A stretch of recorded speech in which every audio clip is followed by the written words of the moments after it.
अंकुश जी हमारे prime member हैं, इनका सबसे पहले सवाल आया है, कह रहे हैं कि वरुण बेवरेजेस और ईआईडी पैरी पर फ्रेश बाय के हिसाब से आपका व्यू आप दीजिए।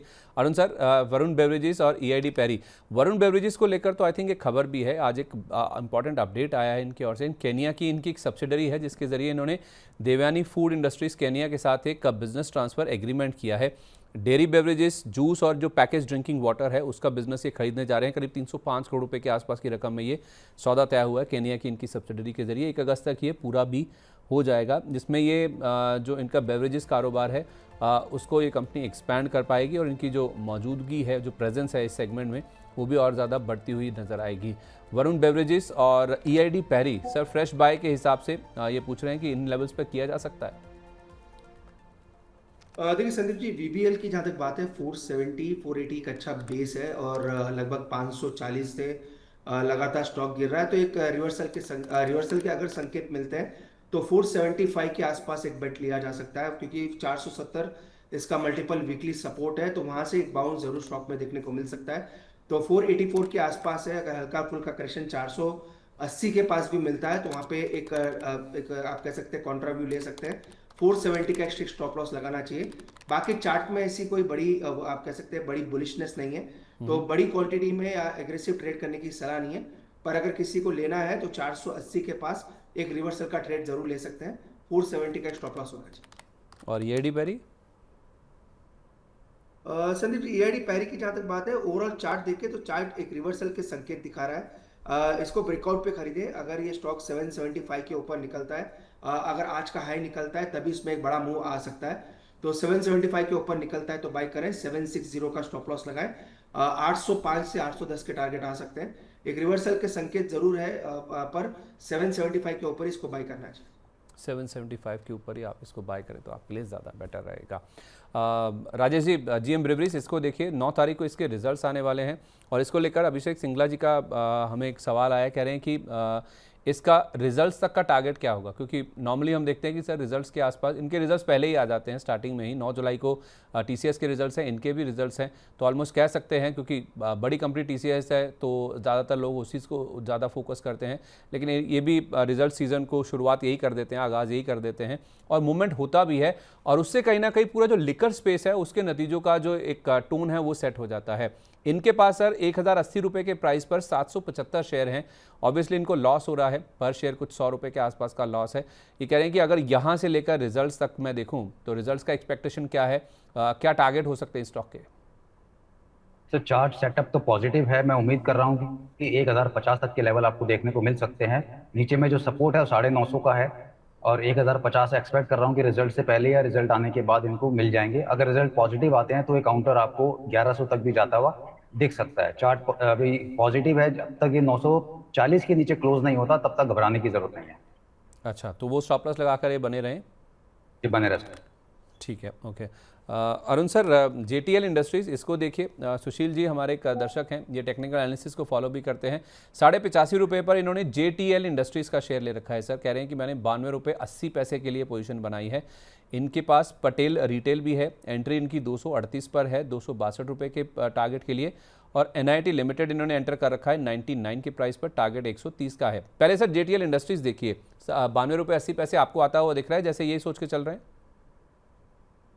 देखिए चार्ट अच्छा है संदीप जी, पर 77 का स्टॉप लॉस लगाना चाहिए। 77 के अगर नीचे जाता है देन बड़ी गिरावट स्टॉक में आ सकती है। तो ज्यादा कोई बड़ा इनका टारगेट नहीं है। 82 83 की बात कर रहे हैं। आई डोंट नो इन्होंने वो प्राइस पे बाई किया है, उसका टारगेट लगाया, पर स्टॉप लॉस 77 के आसपास लगाना है। 77 के नीचे जाता है तो स्टॉक से निकल जाने की सलाह नहीं। अच्छा, ठीक है। राजेश सर, दूसरा स्टॉक आप देखिए, पटेल रिटेल, अगर आप इसे ट्रैक करते हैं, इन्होंने 238 पर लिया है, इन एंटिसिपेशन की 262 तक चला जाएगा। देखिए आज इसमें करीब 5.5% का डाउन साइड दिखाई दे रहा है। ऊपर में इसका रेजिस्टेंस आ रहा है 258 से लेके 265 की रेंज का। चार्ट के अंदर बहुत ज़्यादा पॉजिटिविटी तो दिख नहीं रही है। अगर मैं आरएसआई देख रहा हूँ तो वहाँ भी मेरे को इसमें नेगेटिव डाइवर्जेंस ही दिखाई दे रहा है। हायर लेवल पे सेलिंग प्रेशर आ रहा है। 211 रुपये का एक सपोर्ट है, 211 के आसपास आए तो आप थोड़ा सा इसमें ऐड कर सकते हैं। जो ऊपर का टारगेट आपका रहेगा 228 से 230 रुपये। 210 के नीचे अगर निकलता है काउंटर को तो आप छोड़ देना, 205 का स्ट्रिक्ट स्टॉप लॉस लगा लीजिए। अगर जो पोजीशन आप 210-12 पे ऐड करेंगे तो 205 का स्टॉप लॉस, ऊपर में 225 से 28 मिलेगा तो वहां बुक कर लीजिएगा। जब तक काउंटर अब ये 250 255 नहीं निकालेगा तब तक इसमें कुछ बड़ा अपसाइड देखने को नहीं मिलेगा। ठीक है। NIT लिमिटेड अरुण सर 99 पर लिया है 130 के एक्सपेक्टेशन में, सही सोच रहे हैं ये? चार्ट काफी अच्छा है संदीप जी, 102 103 के आसपास अच्छा सपोर्ट भी बना है, तो स्टॉक को डेफिनेटली होल्ड करना चाहिए। 102 का स्टॉप लॉस या ट्रेलिंग स्टॉप लॉस लगा लें। मुझे लग रहा है अगर ब्रेकआउट मिलता है तो 114 से 116 तक के टारगेट आ सकते हैं, तो 114 116 के टारगेट के लिए होल्ड करके चले। 102 पे ट्रेलिंग स्टॉप लॉस जरूर मेंटेन करें। ठीक है। एक हमारे नए मेंबर हैं तरंग गर्ग जी, ये कह रहे हैं कि मेरे पास सूर्य रोशनी के शेयर हैं, इसका टारगेट क्या होगा, और इनको व्यू चाहिए हाईटेक पाइप्स पर। दोनों शेयर देखिए राजेश सर, सूर्य रोशनी इसमें टारगेट क्या होगा, आई थिंक इनके पास ये शेयर है पहले से, और हाईटेक पाइप्स में भी व्यू जानना चाह रहे हैं। देखिए सूर्य रोशनी एक ब्रेकआउट के बहुत नजदीक खड़ा है, अगर ये 272 के ऊपर क्लोज कर देता है तो आप इसको कंटिन्यू करें। ऊपर मैं उम्मीद कर रहा हूँ 285 से 290 तक।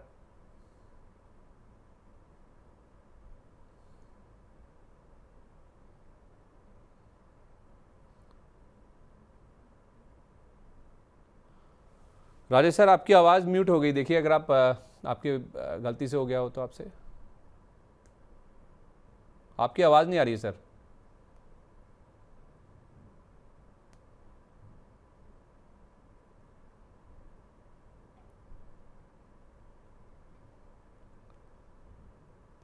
अरुण सर आप देखिए तब तक। तो ठीक है sir, everything is okay.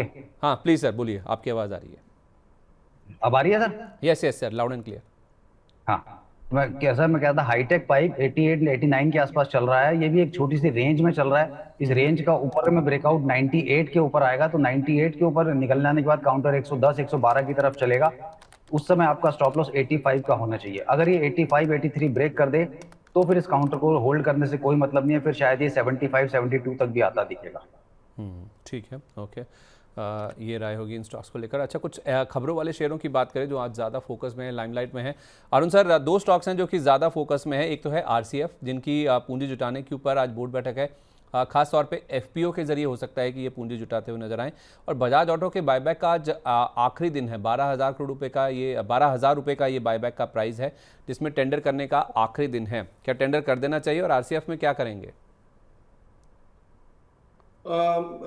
Overall लग रहा है संदीप जी, यहाँ तक RCF की बात एक ब्रेकडाउन है, मुझे लग रहा है इसमें स्टॉक में वीकनेस आ सकती है। 122 से 124 तक के लेवल्स आ सकते हैं, तो RCF में खरीदारी की सलाह तो है नहीं।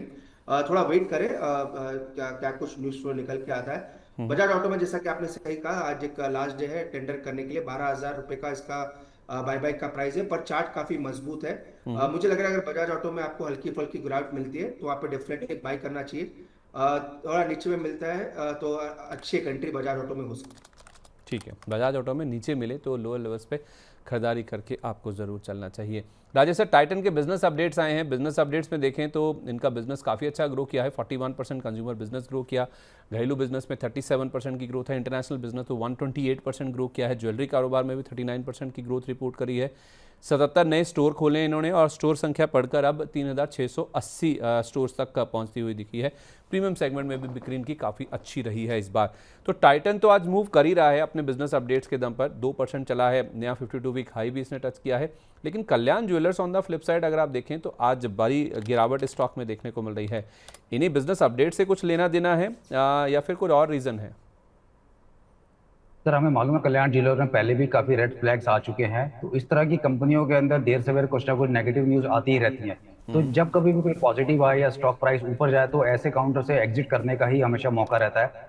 इसके सामने अगर आप टाइटन देख रहे हो तो लगातार नए हाइज लगा रहा है और कल्याण जो लगातार नए लो लगा रहा है, तो बिल्कुल इससे दूर हो जाइए। जिस तरह की कंपनी में कॉर्पोरेट गवर्नेंस के इशू हैं और दूसरे भी अलग तरीके के रेड फ्लैग्स हैं, तो कल्याण ज्वेलर पे तो किसी तरीके की कोई राय नहीं है, बिल्कुल अवॉइड कर सकते हैं। लेकिन आज जो ब्रेकआउट टाइटन में आ रहा है वो ठीक है, बहुत अच्छा ब्रेकआउट है। 4200 के स्टॉप लॉस के साथ इसको ट्रेल करें या फ्रेश भी ले सकते हैं, तो ये रैली आगे कंटिन्यू रहेगी। क्या टारगेट होंगे सर? 5000 के ऊपर। 5000 के ऊपर के टारगेट के लिए आप चाहें तो टाइटन को होल्ड करें, और नई आप चाहें तो खरीदारी भी करके चल सकते हैं। और कल्याण ज्वेलर्स में कोई भी उछाल मिले, कोई भी सही लेवल मिले तो आप निकलने की कोशिश कीजिए। ये राय निकल के आ रही हैं। अरुण सर, ट्रेंट ये स्टॉक आज गिरावट दे झेल रहा है क्योंकि जो बिजनेस अपडेट्स आए हैं वो बाजार ने पसंद नहीं किए हैं। कुछ स्लोनेस या फिर इनके जो एक्सपेंशन है वो धीमा पड़ता हुआ दिखा है। इन नंबर्स में वो साफ तौर पे देखने को मिला। हालांकि इन्होंने कहा कि इनके स्टैंडअलोन रेवेन्यूज 19% बढ़े हैं। अब इनका जो स्टोर काउंट है या फिर जो नए स्टोर एडिशन की बात आती है ना, वो उसमें थोड़ा सा स्लो डाउन देखने को मिल रहा है। वेस्ट साइड का एक ही स्टोर खोला है, जूडियो के उन्होंने 19 स्टोर खोले हैं। कुल मिलाकर देखें तो 1312 स्टोर हो गए हैं इनके, जूडियो के 982 और वेस्ट साइड के 301।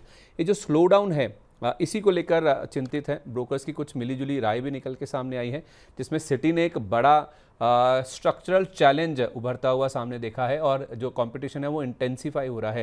ये 2-3 चीज़ें हैं जो कि सिटी की रिपोर्ट में हाईलाइट की गई हैं। हालांकि ज़्यादातर ब्रोकरेज अभी भी बुलिश हैं क्योंकि वो कह रहे हैं कि जो स्लो डाउन है वो सीजनल है, लेकिन स्टॉक प्राइस कुछ और ही बयां कर रहा है। सर, 3000 के नीचे वापस ट्रेंड पहुँच गया है, ये मौका है या फिर इससे निकलने की कोशिश करनी चाहिए?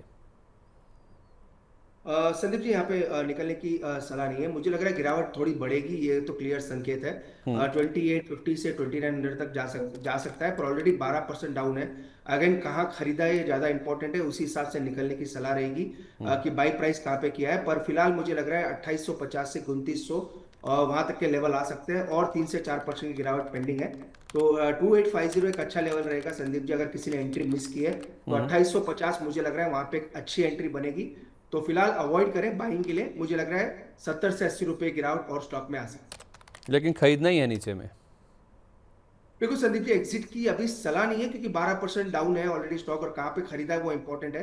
पर काफी लोगों की क्वेरी इसमें होती है कि इसको खरीदना कहाँ है। अगर खरीदने की कोई कोशिश करता है या फिर अगर किसी को लेवल चाहिए तो 2850 एक अच्छा लेवल रहेगा इसको ऐड करने। राजेश जी, 2200 के नीचे से स्टॉक चलना शुरू हुआ था। मैं 30 मार्च का लेवल बता रहा हूँ, 2197 रुपये का था। 2200 रुपये से लेकर स्टॉक ने ऊपर में आई थिंक ऑलमोस्ट 3350 रुपये तक की एक तरफा चाल चली। ऑलमोस्ट आप कह सकते हैं एक तरफा, मार्च से लेकर ये जो 3300 का मैं 3350 का प्राइस बता रहा हूँ, ये 6 जुलाई का था, यानी कि कल की ही अगर आप बात करें तो सर एक तरफा मूव हमने 3350 का 2200 रुपये के नीचे से देखा। बहुत बढ़िया रैली बनी है इसमें।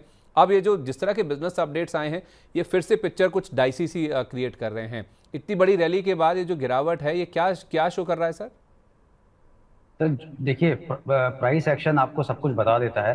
स्लो डाउन है, बिल्कुल स्लो डाउन है। और जिस तरह से हम इनके जो स्टोर्स देख रहे हैं वहाँ उतना ज़्यादा एक्सपेंशन नहीं है। और क्योंकि स्टोर्स के अंदर हम तो ग्राउंड जीरो की भी रियलिटी चेक करते रहते हैं वहाँ जाकर के भी, तो जिस तरीके का एंथुजियाज्म मार्केट में है, लेकिन उनके वहाँ पे स्टोर्स में उतना नहीं दिखता। स्टोर्स कभी बहुत ज्यादा इतने फुटफॉल भी नहीं है, ज्यादा भरे भी नहीं होते, खाली रहते हैं। तो मुझे नहीं लगता कि ये काउंटर अभी बहुत बड़ी रैली दिखाएगा। ड्रीम रन इसका पूरा हो चुका है। जैसा कि अभी अर्जुन जी ने बोला कि जो लेवल है मैं थोड़ा और मॉडिफाई कर दूं 2700, अगर ये 2700 ब्रेक कर दिया तो फिर ये पिछले लोज भी ब्रेक करता हुआ दिखेगा।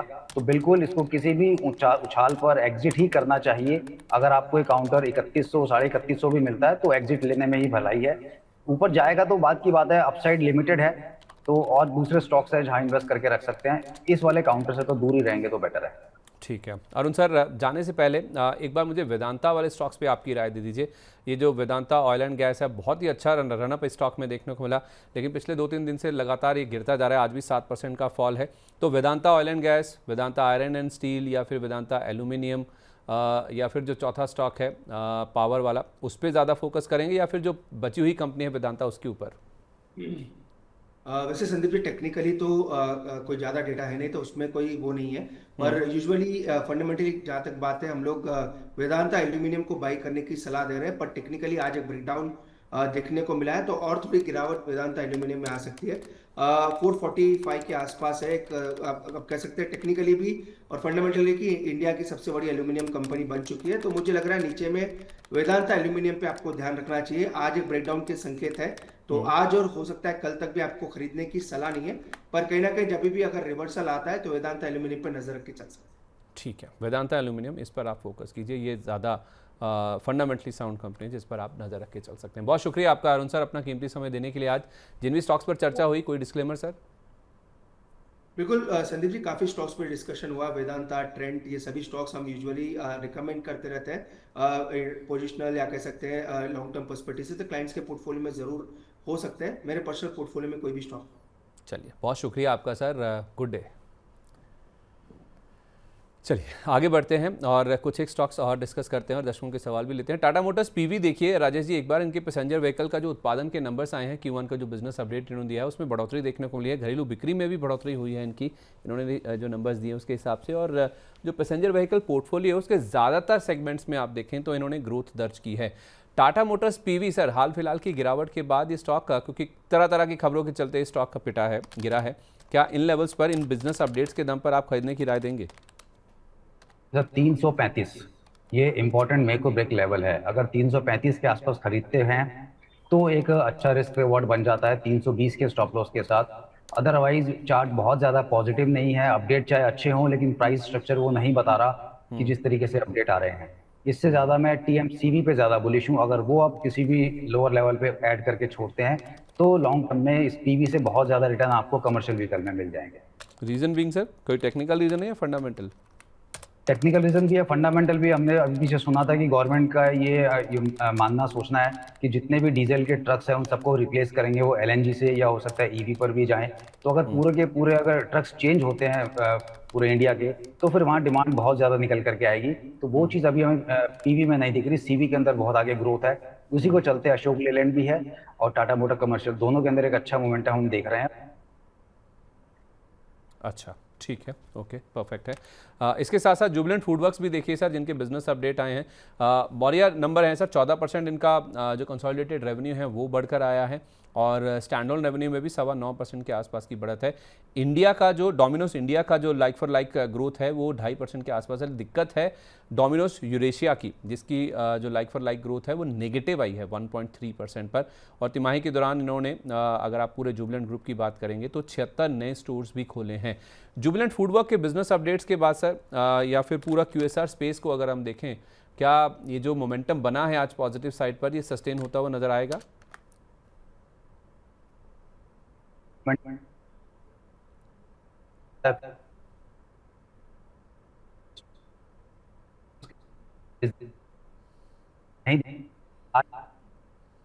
इस पर किया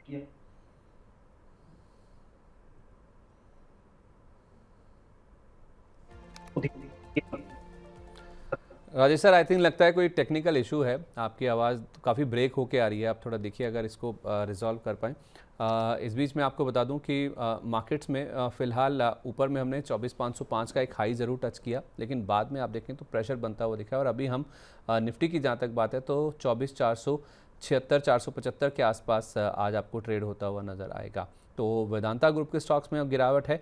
तो आज हम देख रहे हैं कि कुछ डिफेंस स्पेस में, जैसे पारस डिफेंस, ये स्टॉक है 4.5% नीचे है, और कर्नेक्स माइक्रो सिस्टम, ये रेलवे वाला स्टॉक है जिसमें 8-9% के आसपास की गिरावट देखने को मिल रही है। क्या कारण है, इसको भी एक बार समझने की कोशिश करेंगे। और Vedanta iron and steel, oil and gas के साथ साथ आप देखिए वेदांता एल्यूमिनियम, इसमें भी करीब 4% के आसपास की गिरावट है। 450 रुपये के नीचे आप देखेंगे तो आपको वेदांता एल्यूमिनियम फिर से फिसलता हुआ नजर आ रहा है। तो प्रॉफिट बुकिंग काफ़ी ज़्यादा देखने को मिल रही है। और जैसे राजेश सर हाईलाइट कर भी रहे थे कि भले ही निफ्टी आपको बढ़िया मजबूत नज़र आ रहा है, लेकिन कई सारे ऐसे स्टॉक्स हैं specially mid cap small cap में जहाँ पे प्रेशर काफ़ी देखने को मिल रहा है।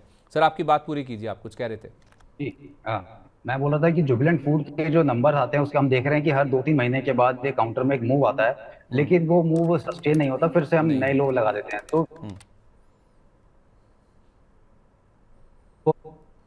फॉर्मेशन बनते चले जा रहे हैं, तो इसमें ज़्यादा पैसा बनेगा मुझे नहीं लगता है। इसके साथ में अगर हम बारबेक्यू नेशन देखते हैं तो वहाँ एक बहुत अच्छा मोमेंटम बन चुका है। हो सकता है वहाँ पे थोड़ा सा स्टॉक रुके, अगर वो रिट्रेसमेंट पे लेते हैं तो वो एक अच्छा स्टॉक रहेगा जो आप ऐड कर सकते हैं। अदरवाइज इस तरह के जितने भी QSR वाले हैं मेरे हिसाब से तो वो सारे के सारे अवॉइड लिस्ट में हैं। वो जो 2 मर्जर वाली कंपनियां भी है सर, देवयानी इंटरनेशनल और सफायर फूड्स, उनमें भी नहीं?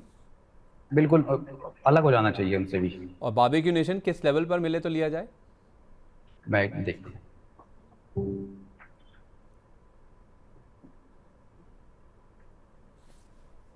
ये अगर आपको सर 620 के आसपास मिले तो अच्छे लेवल बन जाते हैं 600 रुपए के स्टॉप लॉस के साथ। और टारगेट क्या होगा? टारगेट नया हाई दोबारा 720 से लेके 750। ठीक है, तो आप कह रहे हैं कि जुबिलेंट फूड या फिर QSR स्टॉक्स में सबसे बढ़िया अगर कोई लग भी रहा है तो बारबेक्यू नेशन है। अगर 620 के आसपास मिल जाए, 720 750 ये आपके टारगेट होंगे। 600 रुपये का आपको इसमें स्टॉप लॉस रख के चलना है। तो बारबेक्यू नेशन, इस पर ज़रूर आप नज़र रख सकते हैं अगर आपको इस स्पेस में रहना ही अगर है तो।